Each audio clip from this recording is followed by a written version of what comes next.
Hello everyone, how are you doing today? I'm doing good. I'm actually sitting on the floor here with a bunch of orders that you lovely people had placed. I'm blown away by all of you. You're so awesome. I have a lot of work to do to prepare all these packages that I will be shipping out next week, as many of them as I can at least. Actually, I think I'm going to be posting this video a little bit later in the week, so at that point I will have already shipped them out, as many as I can anyway. And it's been a really long week preparing for the shop update, so I decided after the shop has been opened to take a little bit of time and do something that I find quite relaxing and that actually brought me to where I am now, so to speak, and that is Staghorn ferns, my probably favorite plant, one of them longtime favorite plants. And what I want to do today is take a little bit of time and mount a Staghorn fern that I have been meaning to mount for a while. And I thought I'd do a little tutorial on how to do that so that you guys can mount your Staghorn ferns at home also. So let me clean up a little bit and get started. So here is my prize Staghorn fern, actually. I love this little baby, or big baby you should call it. This is not a normal, so to speak, normal variety. This is a Platycerium grand, possibly super bum, but I'm pretty sure it's grand. And this looks slightly different than the bifurcatum, which I will be mounting today in the video. But this is what I love about Staghorn ferns. They're just really amazing, out of this world. And here I have some other ones that I mounted a while ago. They're doing pretty happy as well. That one's a little bit dehydrated. Need to remove some of those. But yeah, Staghorn ferns, they are phenomenal plants. You don't see these giant species around very often, and we somehow found this at a place for way too cheap, so I had to have it. I love them. I wish that I could have a room dedicated only to them because they're so magnificent. So these plants, they look like dinosaur plants. They're really old, crazy, and the first time I saw one was when I was living in Seattle. It was a really pathetic plant. I wish I still had a photo of it. It was like basically one tiny little frond on a piece of wood. But either way, I was like, what is this? This is really weird. And after that point, I kind of became obsessed with them and started mounting them on wood and getting more and more to the point where I had way too many. And then that's kind of where I started. People at that point had expressed interest, wondering where I got them and what they were, and wanted to buy them. So I was happy to make them. It was my favorite pastime. That was a lot of fun. But nowadays, I don't sell quite as many of them. I focused a little bit more on other plants. They are still my favorite, and I would love to sell them to anyone who's interested. But I noticed that nowadays people are really into the do-it-yourself type of thing, and I myself am also. So I figured I'll just show you guys how I do it instead, so you can have a little fun little project of your own. Okay, so a little background on Staghorn ferns. So these plants are epiphytic, which means they grow in nature on trees. They are not parasitic, meaning they do not harm the host plant, the trees that they grow on, but they can become quite heavily populated in some parts of the world. These are plants that don't tolerate cold climates, at least not very cold climate. There are actually many different types. But the one we most commonly see, the Platycerium bifurcatum, is a plant that actually can live outside in warmer climates, like where I came from in California. People did grow them outside there on their trees, which I found to be awesome. So here is the beast that I will be mounting today. I have it soaking in a little bit of water because I realized it was kind of dehydrated sitting on the shelf. So it's been soaking for a couple hours, should be ready now to mount. And here are the other supplies that I use. So I have this piece of wood here, and I already pre-attached on the back a little very basic hook, just with a staple and bendy wire, so that it can be hanging on the wall when we're complete. Now you may use pretty much whatever kind of wood that you would like to mount a Staghorn fern. I would suggest to use something that is not treated with chemicals that could harm the plant. Try to use a piece of wood that is not completely fresh. When they haven't dried out a little bit, they react a lot more heavily to moisture and end up cracking. This one has a small crack in it, but it has the potential to crack eventually all the way through. That's okay. I'm gonna go with this piece of wood anyway. I think it's very nice. I have used several different kinds of wood. I try to find scrap wood a lot, barn wood, things like that.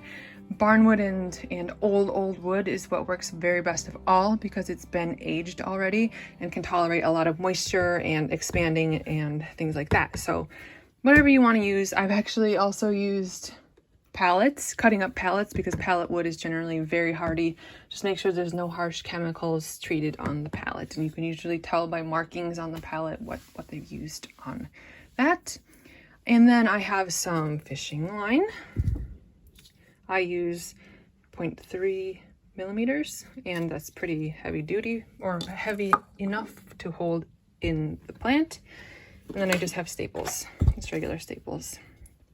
So I've seen people using various types of thread and string for mounting, but I like this because one, you can't see it, so it doesn't take away the effect of its natural look. And two, this does not disintegrate very quickly at all in comparison to like a twine, which after watering it over and over will pretty easily disintegrate actually. So that's why I definitely would suggest this material. Oh, and of course, we have moss. So this is just moss from the forest at our home, and you can buy moss as well. In the US, I used to buy moss in bags. It was a green moss. I can't remember the name of it, but I can link it below. And that moss was really great. It was just sheet moss, but here you can't really find that here, and this works very well. You can use any moss you want to, pretty much. It all is the same thing. However, be careful when buying the pre-packaged moss because sometimes that is dyed or sprayed green, which shouldn't hurt the plant but can leave stains. So just be aware of whether your moss is natural or if it's been painted. All right, so let's get started here. So the first thing I do is take my plant and take it out of the pot and inspect the roots. The roots are very thick on this, and that's great. I expected them to be. That's, yeah, looking good. So the first thing you gotta figure out is which way is up. So what happens when these grow is it's gonna keep putting out fronds from the top side, and eventually they're going to grow in layers from the top like this. And if I were to mount it upside down, it will straighten itself out. It's just going to look really goofy because the new growth is coming from down here and then trying to go up, and it will just be strange. So you want to find the top side, and how can you find that? So let me show you. If you look in here, you can see those tiny little green kind of nubs. So those are the new fronds, the new growth that's going to come out. And you want those to be facing up. So that's kind of how you can tell whether or not it's up or down. A lot of the times they want to naturally hang down like this. So it's kind of easy to tell. Sometimes it's not easy to tell because they're more erect. And that's why you need to go in there and look and see which way are these facing. I'm going to try to loosen these up a little bit. Of course, it's going to end up damaging the roots a little bit, but that's okay because it will recover. The reason I'm doing that is because I want to mount it on this piece of wood as flat as possible. And if I just wrapped all of this big pot around this, it's going to be protruding outwards this much. And I don't find that to be aesthetically pleasing, and I don't find that to be really super accurate with the way that the plant would grow in nature either, because these roots essentially are the things that are attaching onto the host, and here we have this piece of wood as the host. So I want to try to loosen them and flatten them so that I can have the plant itself as close to the piece of wood as possible.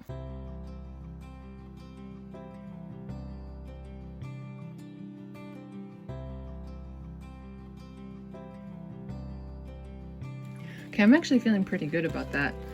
That's pretty flat compared to how it was. You'll notice that I'm a little bit rough on the plants, and you kind of have to be Unfortunately, it feels bad after it spent all this energy on creating these beautiful roots, but you do have to be a little bit rough sometimes by cutting them and kind of pulling things apart a little bit. But these are very hardy plants, so it's no worry. It will recover just fine. So anyway, so what I'm gonna do is this will be facing the wood now, going downwards like this. But I always like to take a little bit of fresh soil and put it down here, because to put these roots who are used to soil straight onto the wood, it may not go as I wish. So I like to give it a little soil buffer so the roots can kind of expand and heal a little bit, and then hopefully attach themselves onto the wood if we're lucky. So here we do a little bit of soil right in the center where I'm going to be placing it on.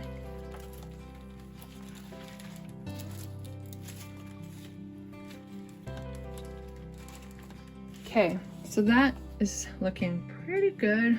I think it's a good start, a good beginning. Next step will be covering all of the soil that I just unearthed with moss.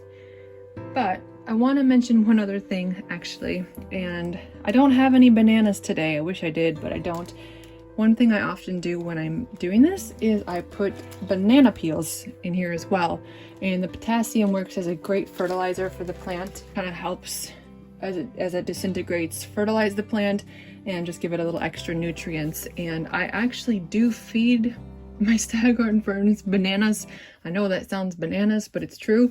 And how I do that is, obviously, when they're mounted, I'm not unmounting them to feed them. But what I'm doing is, when it's complete, I kind of break the banana peels into pieces and shove it into the soil, through the moss into the soil base, and water it, and eventually it will disintegrate, and it's just a nice light fertilizer for the plant. And that's how I fertilize my Staghorn ferns actually. So I can confirm that rumor works well for me. Okay, so here we have the moss, and if you have a moss that's dry, it's good, kind of helpful to hydrate it a little bit first, just because the moss tends to stick together a little bit better when you hydrate it versus when it's really dry. It kind of comes in pieces easily. Mine is full of tons of pine needles which have fallen off the trees, which is not a problem, except for the fact that they're kind of pokey. And then I break it up into pieces, and my goal is just to cover all of the soil base with moss. So I'm gonna get underneath of here, like that. So if you lift this, you'll see you need to get some moss in there, like that. And you just want to cover it all up. It's okay if you have a bit extra. It doesn't need to be, right now it looks like enormous, but when I tighten all of this down with the string, it will really shrink in size. So just most importantly, make sure that you're covering all of the roots and soil with moss and tucking it up into and underneath these brown shield fronds as much as possible. So like on the top side here, I really want to tuck it in underneath all the way to the base of the plant so that there's no gaps. All right, this is how we're looking so far. Loosely placed in like this, underneath. And now comes the hard part, fighting the staple gun. So we had a little bit of a stapler issue, so my tip is don't buy the cheapest stapler because it's really frustrating when it jams. But now we're ready to go again. So what I do is I take the moss ball and I just try to squeeze it as much as I can around that root base to get it really tight and to get access to the wood here. And I take the beginning or the end of the string and I try to maneuver it by holding it down like this, so I kind of have a nice firm grip, because I'm going to take this stapler and push it on the string. It's a little bit hard to see, but you can see I have a little tension here. I'm going to try to cross over that with this staple as far in as possible, and sometimes I miss, so let's see if I aimed correctly this time. We have a winner. So here we go. This is the beginnings. So what I do is I tie that and this a couple of times, and then we have the beginning of our string and I just let it stay on the spool so that I can have as much as I need, because it's frustrating when you pre-cut the string and then you need more. So let's get going. So this is how it will be facing. And I started in the top right corner, and I'm gonna first begin by going diagonally across underneath here like this, just like that, as close to the base as possible. And then I'm gonna do the same thing in the bottom corner here. I'm going to push it down against the base of the moss and get my stapler and push it in as far as possible. There, got it this time. So I know this is a little bit frustrating when the staples miss, but this is, of all the techniques I've tried, still the easiest of them. So then I'm gonna keep going around, pull it tight a little bit, and then go this way. And this time I'm gonna kind of skim closely underneath all these fronds along the base here to try to butt up against it so that it's kind of attaching onto the root ball, not just the moss. So here I have a pretty good firm grip. I'll swing it around so that my string does not get tangled. And then I'm gonna pull it tight and I'm going to staple it down. It doesn't really matter how many staples you use because they're all gonna be hidden, and that's why I try pushing it in as far as I can when I go to staple it down.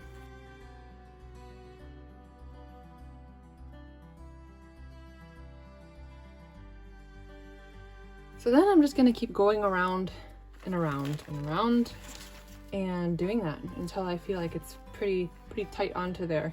I'm gonna go through this, and I do suggest doing this sometimes. I'm gonna go through these two frond shield fronds. That way I really know that it's secure here underneath and it's completely hidden, and it shouldn't damage these leaves.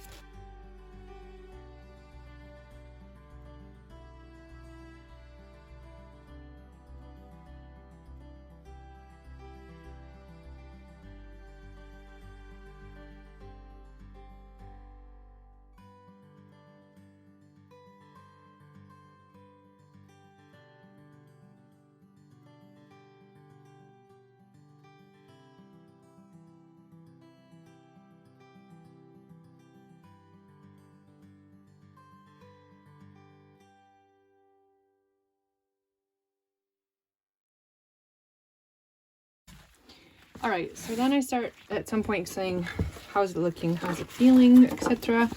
And I kind of take it and try to remove it, basically. It's like a shake test and see how it's feeling. And it's feeling pretty secure actually, except I can feel that down here there's a couple gaps that I'd like to kind of cover with the string. So I'm gonna kind of do a little like round around the outside instead of focusing around the base this time.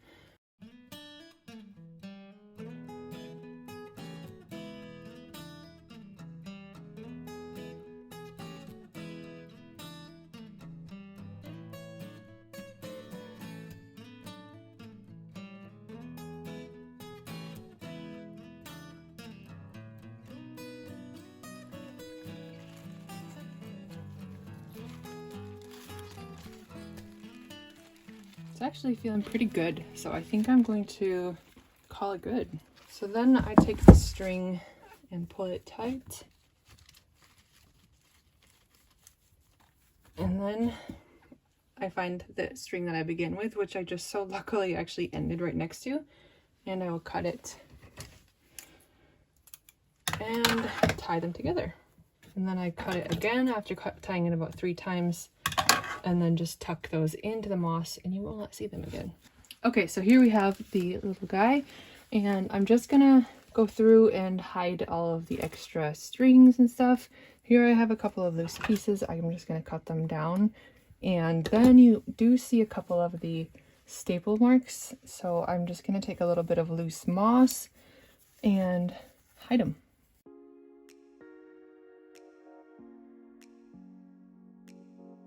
So there you go. Like I said, that's why I like the fishing line so much, because it just becomes invisible, and I like that quite a lot.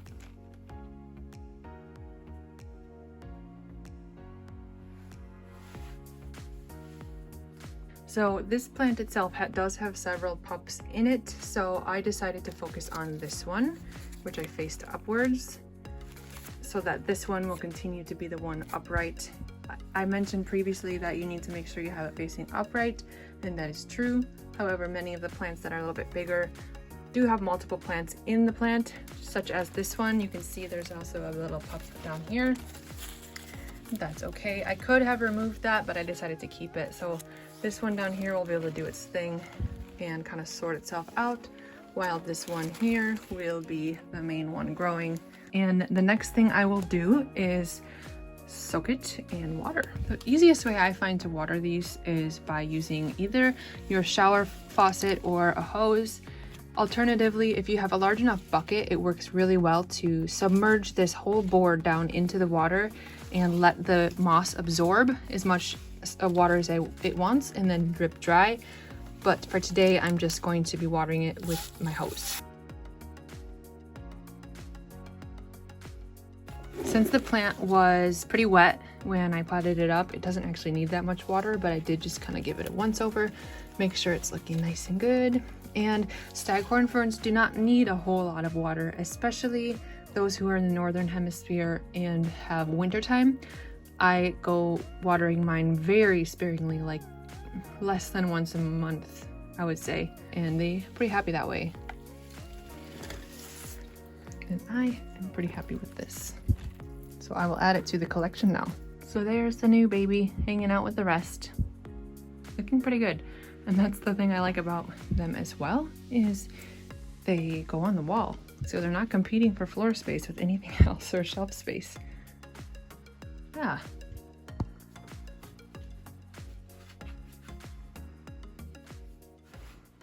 So here we are, me and my new best friend, Platycerium. I hope you guys enjoyed this video. I hope that I made things somewhat clear. I know it was a bit all over the place. My mind's a little bit all over the place right now, but I tried to explain things. But I'm sure when editing, I'll find things that I missed, and I'm happy to answer any questions for you guys. This is a really fun project that I think pretty much anyone can do. However, it can be a little bit frustrating sometimes with the stapler jamming or missing the staples, or, you know, just maneuvering through it. It's not really the easiest task, but it's very rewarding in the end, and I think it looks really cool. And I think the plants will also benefit, because this is how they kind of are intended to grow in nature, so that's really awesome. So I'm really happy about that way it turned out. And yeah, so care on them is really easy. I water them maybe, like I said, in the winter very sparingly, maybe a little bit less than once a month. In the summer, quite frequently, because it's growing season, they're active and they dry up a little bit faster on the plaque with just the moss. There's no plastic pot keeping the moisture in or anything. And I just base that on feel. Like when I can feel that the plaque itself is very dry, light, the moss is crispy, then I just give it a little water through and it seems happy. And you can also tell if you go way too long without watering, you can see the dehydration on the plants, and it's pretty obvious. It's kind of like a shriveling look on the leaves, and usually you can revive them if you haven't let it go too far gone. So that's another thing to try to avoid, but a sign of knowing when you've gone too far without watering them. But it is also a little bit hard in the summer to overwater them because the moss dries pretty quickly. However, if you have them in a slightly darker location, like inside the home in the winter when they're a bit more dormant, just be very careful with how much you water them, because they don't really want to be drowning in water during their dormant period. And then, yeah, they don't really require a whole lot of care. They just sit there and look beautiful all the time. It's not that uncommon to get some yellowing leaves on the underside where the older fronds are. Once the older fronds have gone through their cycle, they are going to release all the energy they have and let go and fall off of the plant. And that is the cycle of the plant. It's completely normal, so don't freak out if you have yellowing, especially on the underside. It will turn yellow and then orange and brown and crispy, and it will fall off, and that's totally normal. And another thing I can mention are these How do you guys like the way I'm sitting, by the way? This is totally comfortable. But so these fronds here, these are the shield fronds, and these also are fronds that are most of the time brown. They will be green when they come out, they will cover and spread quickly across the plant, and then they will slowly fade to brown, and that is completely normal. And don't remove them, leave them on there. They are a great contraption for catching nutrients, so to speak. That's kind of the purpose of them in nature, is they get huge and they're big wavy pieces of frond like this against the tree with different layers, and in between those layers fall bugs, fall particles and old leaves, and the plant will decompose and break that down and use that as nutrients. So there is no reason to remove that. That's totally normal. Leave it on there. And that's what I have to say about Staghorn ferns, and I hope you guys enjoyed this and learned how to do it yourself, and I hope I was thorough enough. I'm so nervous that I was a little too sporadic, but that's just how it goes. I'm a bit sporadic on these videos, but I try to be very, very thorough. So there you have it. Thank you for hanging out with me again, and I hope you have a great day, and I'll see you guys again soon for something new. Good night.